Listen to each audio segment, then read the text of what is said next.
Scan now. Meet Sovi, your new AI study buddy. Mice use unique urine scents to communicate, but how does this maintain genetic diversity? Let's solve this biology puzzle together in just 60 seconds.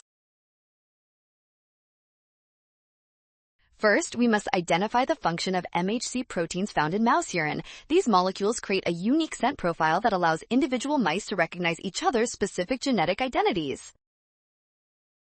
Next, consider how females use these scents. By identifying the unique odors of different males, female mice can actively choose mates that are not closely related to themselves during the selection process.